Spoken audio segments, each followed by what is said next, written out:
Welcome back into the Sports Source. This segment brought to you by A.G. Heinz Company. When it comes to building supplies, this company has been doing it, and I mean this, for 100 years. Literally 100 years. That is a remarkable feat. That is a testament to just what kind of service that 4 generations have provided. And folks, if you talk to major contractors in town, they know this name. These guys haven't advertised. They don't do that much. But because it's their 100-year anniversary, they wanted to be out there as part of the community, and we're doing that. I'm telling you, these guys have the best reputation in the world. A.G. Heinz Company, if you're looking for a do-it-yourself project and you're figuring out how to do it, go visit this website and go visit these people. All right. This is our players-only meeting, except for me. We have down there Sterling Hinton, Daniel Hood, Will Overstreet. Somebody's got to moderate this thing. Tennessee is 1-2. Had the very embarrassing loss to Georgia State. The fans and the players had to listen to a lot of negativity. Some of them belched back on Twitter about it. Then they play harder and have the heartbreaking come-from-ahead loss to BYU. Yesterday, they out-athleted an overmatched team for the first half. The second half, they didn't. Mm-hmm. But my question is, Sterling, I know you feel good about the victory yesterday. Absolutely. Better to be 1-2 than 0-3. But how much confidence can this team really have going to Florida, going to the Swamp? Well, it's the confidence you started with to me. You know, and I'm sunshine, Sterling, but this might be the first time I'm saying a statement that's positive, but I'm not even putting anything on it at all. At all, literally. I'm being clear about that because we have good athletes on our team. We have a great coaching staff. Florida's a good team, has a great tradition in their program. But so do we. Now, Georgia State shocked the world and got us. We lost in the shock of the BYU. We've proven to be a better team than people gave them credit for. Doesn't mean we still don't want to win. And yesterday started the winning that we're used to having. Let's keep it going. Why not? We're capable, and we're going down there to win the game, not just the show. So I think it's going to be the game where Tennessee gets their chance to let people know who they really are and not really even shock the world. Well, it certainly is. We're going to know a lot more about both of these teams come Saturday. I mean, we think we have a gauge on Tennessee, but as David has said earlier, and it's certainly true, you've heard coaches say it for years, a coach will rarely see the same team twice in a 12-game schedule from his own group. Teams are up, teams are down. Tennessee surprised everybody at Auburn last year. Yep. Yeah. You surprised everybody here when Kentucky came in. What's the message from Jeremy Pruitt to get these guys to believe they can surprise at Florida? I think it always comes back to you don't have to be the best team. You have to be the best team on that day. Yes. And that's all you have to go for. Just, guys, forget this. Forget what's coming next. Win on one play at a time. And you go from that mentality and say, listen, you're going to get hit in the mouth. They're going to have a big turn. They're going to have a big score. You can't get down at that moment in time. It's like a boxing match. Sometimes you come out in a round and you get whipped. You got to be able to get off the stool and go at him again and come with the same belief that you have that chance. That's what you have to focus in on. You have to focus in on, to these guys, you can win, showing them the tape of where Florida's been weak in certain plays, showing them plays where you've had confidence and beat other people or been able to win certain plays, even in games you lost.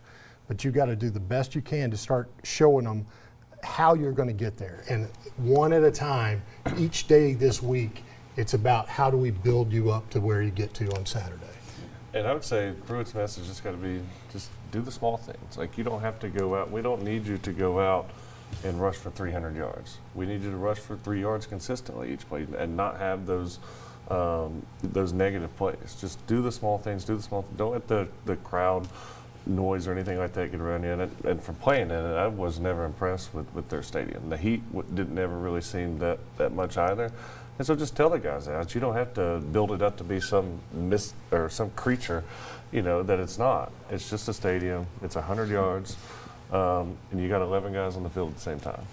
You came around at a time a lot different than Sterling and Will here, so I always go to you with these types of questions because you played on some losing teams. You also were on some teams that pulled an upset here or there when Butch Jones got here.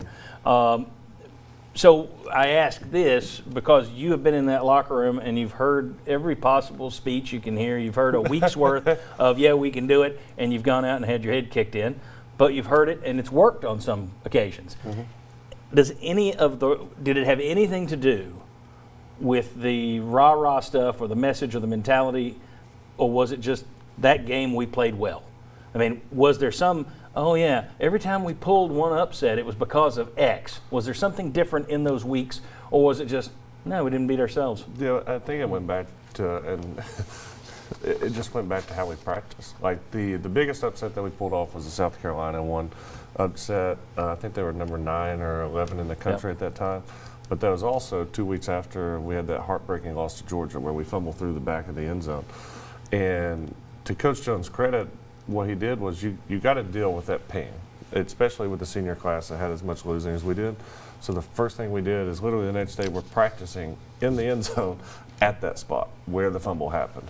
And so then you deal with those things, and then it's okay, well, we're just going to go back to basics. What's our, and for defensive line play, okay, how do you get in your stance? Where's your hand at? Where are your feet at?